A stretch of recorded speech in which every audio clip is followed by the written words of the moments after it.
5ویں صدی عیسوی کے مجدد یونانی فلسفے اور دیگر علوم کو دائرہ شریعت میں لانے والا ایک ستارہ ابو حامد امام محمد غزالی رحمۃ اللہ علیہ، نام نامی محمد، لقب حجت الاسلام ابو حامد اور عرف غزالی تھا۔ چونکہ آپ کے والد محترم جو تھے وہ سوت یعنی کہ دھاگے کا کام کرتے تھے، اس مناسبت سے آپ کا خاندان غزالی کہلاتا ہے، اور آپ کا جو تاریخ پیدائش ہے وہ 450 ہجری ضلع طوس تہران کے قریب واقع ہے۔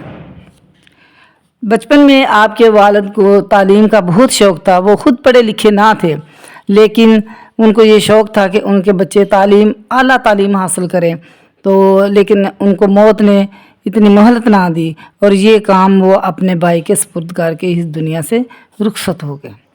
آپ نے ابتدائی تعلیم کے بعد فقہ اور اس کے علاوہ قرآن، حدیث، منطق وغیرہ میں کمال حاصل کیا۔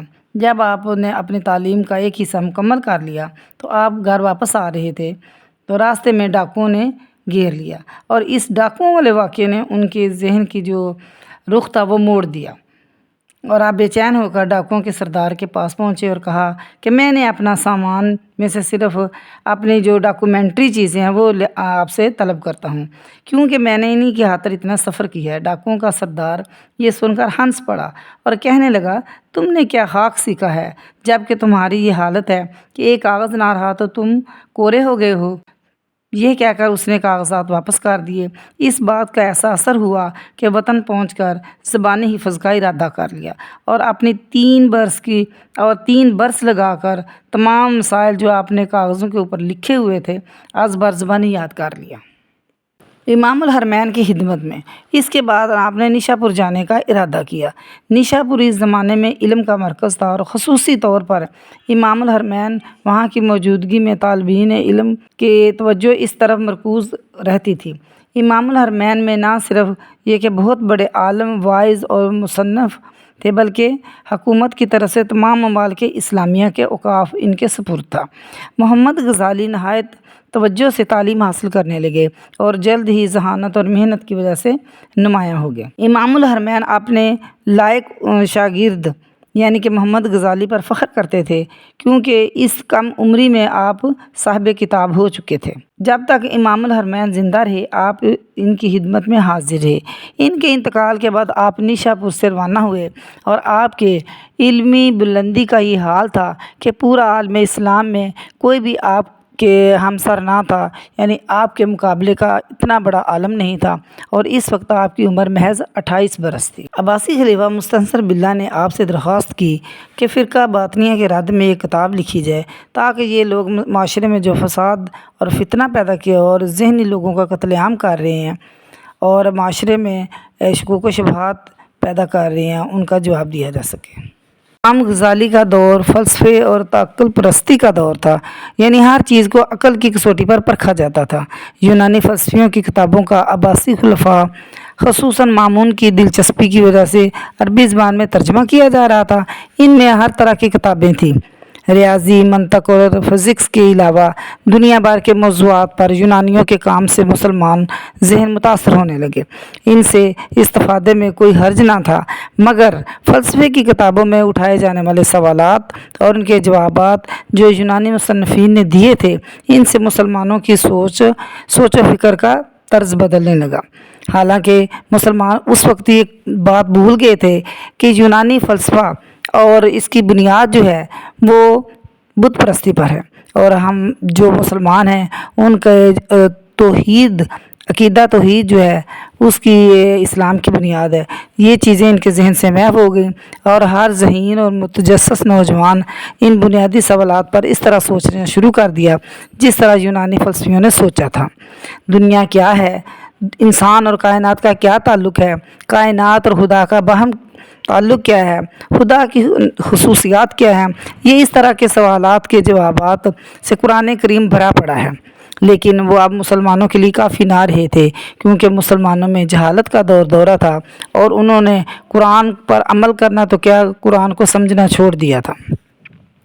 قرآن کریم جس کے ذریعے اللہ سبحانہ و تعالیٰ نے اپنی ذات کی معرفت، نوع انسانی اور کائنات کی ابتدا اور انتہا اور آغاز و انجام کا یقینی علم بخشا تھا، اس کی بجائے اب یونانی فلسفیوں کی ہوائی اور بے سر و پا باتیں اور گمان اندازوں پر مبنی اور دیومالائی مفروضات نے انہیں اس طرح متوجہ کیا کہ انہوں نے لاجک، فزکس اور میتھمیٹکس کی طرح اس علم کو بھی ہاتھوں ہاتھ لیا۔ یہ ایک ایسا خطرناک رجحان تھا جس سے کوئی چیز بھی محفوظ نہ رہ سکی۔ دینی اصطلاحات کو نئے نئے معنی پہنائے جا رہے تھے۔ آیات قرآنی کی تعبیریں اسلاف کے طریقے سے صرف نظر کر کے آیات قرآنی کی تعبیریں اسلاف کے طریقے کے برعکس عقل کے پیمانے پر پرکھی جانے لگی۔ اس وقت روئے زمین پر مسلمان وہ واحد قوم تھی جو علوم و فنون کی دل دادہ تھی۔ تحقیق و جستجو ان کے مزاج کا حصہ بن چکی تھی۔ تسخیر کائنات کا شوق انہیں آرام سے نہ بیٹھنے دیتا تھا۔ وہ علم کو ہر جگہ سے اور ہر وقت حاصل کرنے کے لیے تیار تھے۔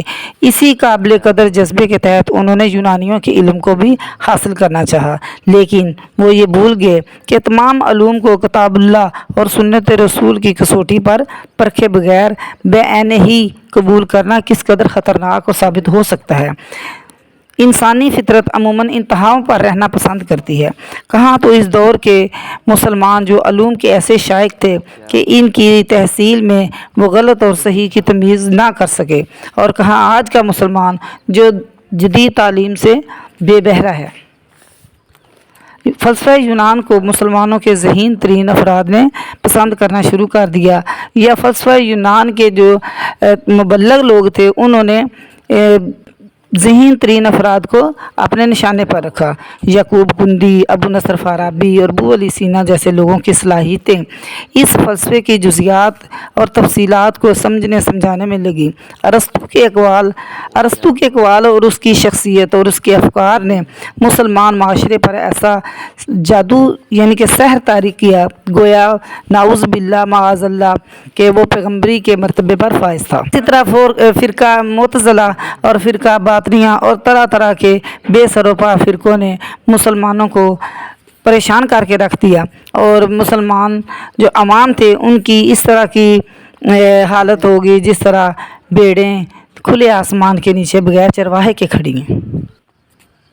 معتزلہ فرقہ کے جو بانی تھے اور پیروکار وہ عقل پرستی کے سب سے بڑے علمبردار تھے۔ یہاں یہ بتانا بھی آپ کو مناسب ہوگا کہ معتزلہ نے اگرچہ دین کی بنیادی تعلیمات کو عقل سے ثابت کرنا چاہا تھا، مگر ان میں اتنی جرأت پیدا نہ ہوئی کہ وہ وحی، رسول، کتابوں اور اس سے بڑھ کر اللہ کی ذات پر بھی شک و شبے کا اظہار کرتے۔ لیکن اہل فلسفہ جن بھول بھلیوں میں بھٹک گئے تھے ان کا کوئی سرا نہ تھا۔ فلسفی کو بحث میں خدا ملتا نہیں، ڈور کو سلجھا رہا ہے اور سرا ملتا نہیں۔ چونکہ فلسفے کے اصول جو ہیں وہ دین کے اصولوں سے بالکل متصادم ہیں، یعنی برعکس ہیں۔ دین میں بات کو جتنا سہل اور آسان بنا کر پیش کیا جاتا ہے، فلسفی حضرات اس کے برعکس ایسا پیچیدہ انداز اختیار کرتے ہیں جو عوام کی سمجھ سے بالاتر ہے۔ البتہ وہ لوگ یعنی عوام جو ہے ان کے روب میں ضرور آ جاتے ہیں۔ دین اسلام کا بنیادی نقطہ انسان کی ہدایت ہے، اور اس کے زیادہ تر جو مباحث ہیں وہ اسی کے گرد گھومتے ہیں، جبکہ فلسفے کے تحت بعض اوقات ایسے لامجانی اور غیر ضروری سوالات کا جواب دینے کی کوشش کی جاتی ہے جس کا انسانی زندگی سے کوئی تعلق نہیں ہوتا۔ ان سب سے بڑھ کر جو بنیادی فرق قرآن اور فلسفے میں ہے وہ ہے علم یقینی اور علم غیر یقینی۔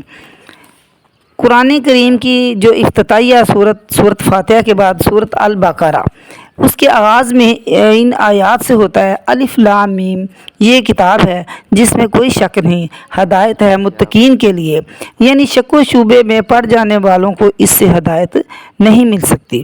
فلسفہ کچھ بنیادی سوالات اٹھاتا ہے جن کے جوابات پر انسانی زندگی کی تعمیر کا انحصار ہے۔ اس ہستی نے جس نے انسان کو پیدا کی ہے اس کے شان